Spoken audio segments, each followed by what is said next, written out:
We talk endlessly about boomers and millennials. We analyze Gen Z like they're a fascinating new species. But there's an entire generation that exists in the middle, barely mentioned, almost invisible. Generation X, born between 1965 and 1980. They're your older coworkers who never complain. Your parents who seem oddly detached sometimes. The people who built the internet but don't post about their breakfast and their psychology. It's the most misunderstood of any living generation. Today I'm revealing why Gen X is the way they are. And if you're Gen X, this will validate everything you felt but never said. Let's dive in. Welcome to Mind Peace. Generation X was the first generation of latchkey kids on a massive scale. Picture this. It's 1978. You're 8 years old. You come home to an empty house because both your parents are working. No smartphone, no Ring cameras. No way for anyone to check if you're okay. You let yourself in, make yourself a snack. Do your homework alone, and wait. By 1984, approximately 7 million children between ages 5 and 13 were regularly unsupervised after school. That's an entire generation learning one fundamental lesson. You can always count on someone being there. Psychologically, this created what researchers call a high-contingency environment, where actions and outcomes were directly linked without buffer time. Mess up? Face the consequences. No negotiations, no explanations, no second chances. This shaped their brains differently. They learned self-reliance not as a choice but as survival. They learned to think 3 steps ahead because no one was there to catch them if they fell. They learned that the world doesn't pause for your feelings. That empty house did more than make them independent. It taught them that safety comes from within, not from others. Gen X grew up watching promises break everywhere. Their parents talked about stability, then divorced at record rates through the 70s and 80s. They saw people give everything to companies, only to get laid off when the next restructuring hit. Everyone told them, work hard, follow the rules. Life will work out. But then the rules changed right in front of them. So psychologists call it defensive pessimism. Gen X just calls it being realistic. It's not cynicism. It's pattern recognition. They hope for the best but expect the worst, because that's what kept happening.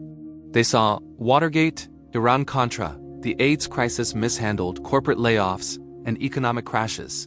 The psychological result: they trust competence, not authority. They respect what you can do, not your title. If you've earned your position through actual skill, they'll follow you anywhere. If you're just someone with a fancy job title who doesn't know what they're doing, zero patience. They learned early. Promises are cheap. Actions are everything. And the only person you can truly rely on is yourself. Here's why Gen X is barely on social media, and it's not because they don't get it. They grew up in a time when privacy was normal. When you messed up as a kid, maybe a handful of people knew. That was it. No phones, no viral videos. Just some awkward memories that stayed private. The idea of broadcasting your life to strangers doesn't feel exciting to them. It feels dangerous. Psychologically, they learned, the less people know about you, the safer you are. Visibility equals vulnerability. Silence equals protection. When you grow up unsupervised, you learn to handle your problems privately. You don't call for backup because there is no backup. You figure it out, fix it, and move on. So social media feels fundamentally unsafe to them. Why would you tell strangers your business? Why would you document your vulnerabilities? Why would you make yourself a target? It's not that they're anti-technology. Many of them built the internet. They just understand that privacy is power. And once you give it away, you can't get it back, Gen X posts, least. Not because they have nothing to say, but because they learned that sometimes the smartest move is to say nothing at all. Generation X turned irony into a psychological shield. Crack a joke. Keep things at arm's length. Laugh it off before it stings. This wasn't random. It was survival. They grew up in the shadow of the Cold War. Teachers talked about nuclear war like it was just another rainy day. Duck and cover drills in school, as if a desk would save you from nuclear annihilation. When adults act like everything is about to explode but also insist you shouldn't worry, you learn to hold 2 clashing ideas at once. You learn to laugh at absurdity because if you don't, you'll drown in it. Psychologically, this is called emotional distancing through humor. Sarcasm isn't meanness for Gen X, it's protection. If you joke about something before it hurts you, it can't surprise you. If you act like you don't care, you can't be disappointed. This is why they seem cool or detached. They're not. They just learned early that showing vulnerability gets you hurt. So they wear irony like armor. Make fun of it before someone else does, expect the worst so you're never blindsided. Stay emotionally neutral so nothing can touch you. It's not that they don't feel deeply. They just learn not to show it. Gen X has a work ethic that baffles other generations. Here's why. They don't talk about working hard. They don't post about their achievements. They just do the work, quietly, competently, without fanfare. This was forged early through jobs that seem archaic now. Paper routes at 5 a.m., bagging groceries, fast food registers where you calculated change in your head, babysitting entire neighborhoods. These weren't resume builders. They were raw introductions to the adult world where a 12-year-old could be responsible for delivering news to hundreds of homes. They watched their parents' generation get destroyed by corporate restructuring. So they learned, never believe in company loyalty, be fiercely loyal to your own competence. You can't control if you'll get laid off, but you can control being the most valuable person in the room. The paradox. They're simultaneously the most independent generation and the most quietly collaborative. They'll never ask for help. They've been figuring things out alone since age 8, but if you need help, they'll show up. No drama, no social media post.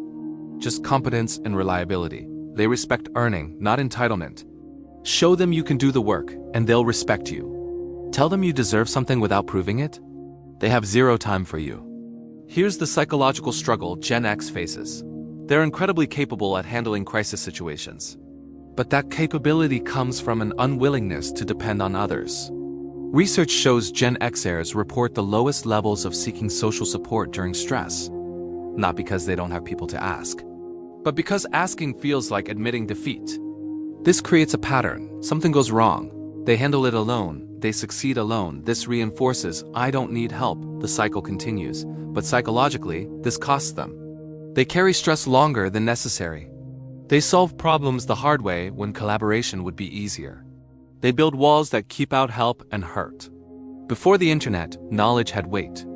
Gen X spent hours in libraries hunting through card catalogs for one book. Information required effort. And because of that, they valued what they learned differently. This built a belief, if you want something done right, figure it out yourself. Don't wait for someone to hand you answers. Do the work. They learned to fix things with their hands, bikes, cars, broken appliances, because that's what you did. You didn't call a technician. You got grease on your hands and figured it out. This built mechanical intuition. A belief that with patience and effort, you can master the physical world. And they carry that into everything, relationships, careers, life. Gen X faced serious economic headwinds no one talks about. The youngest Gen Xers graduated college right into the dot-com crash. The oldest ones were hitting their stride when 2008 financial crisis destroyed everything. They've been economically traumatized repeatedly. That's why they're more likely to have multiple income streams. Not because they're entrepreneurial by nature, but because they learn nothing lasts. The pattern. Work hard, company fails. Save money, economy crashes. Build stability, rules change. Trust the system fails. So they adapted. Never put all your eggs in one basket. Always have a backup. Expect the rug to be pulled. Because it always is. This isn't paranoia, it's lived experience. They don't talk about their side hustles. They don't brag about their investments. They quietly build safety nets because they know better than any generation that security is an illusion. And they're teaching their kids the opposite lesson. They gave their kids the attention they never had, the supervision, the support. But sometimes they worry they've made them too soft, too dependent, too visible. Because in the Gen X worldview, being visible means being vulnerable. Generation X might be the last generation that truly understands what it means to be alone with your thoughts, be bored, solve problems without Googling, value privacy over attention, trust actions over words. They're not better than other generations, just different. Shaped by a unique moment in history when the old world was dying and the new one hadn't been born yet. They're the bridge generation. And bridges don't get much attention. They're just there, doing the work, holding things together, expecting nothing in return. And maybe that's the most Gen X thing of all, not caring if anyone notices. If you're Gen X and this hit home, you're not alone. If you re another generation and this helped you understand them, share it with a Gen X person in your life. Subscribe to MindPeace for more psychology content that explores what makes us who we are. And remember, every generation has its struggles. Gen X just learned to carry theirs quietly. See you in the next video.